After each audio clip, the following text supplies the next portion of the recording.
ৰাতি দুপৰ মইনা মইনা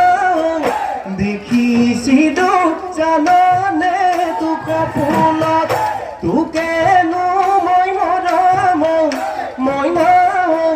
মইনা আঁকিছিলো দুটিছো মধুগানত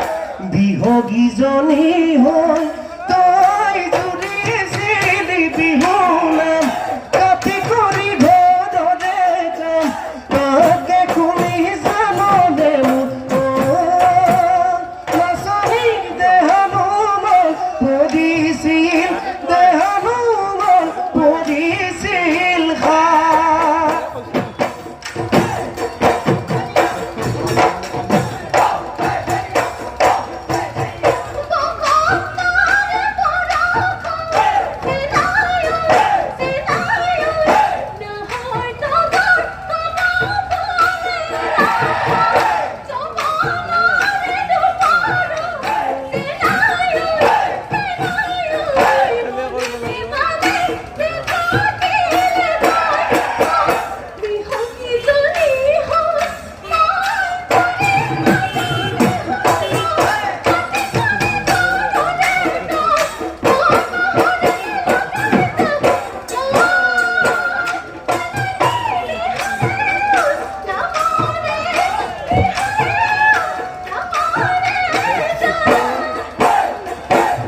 এজন্য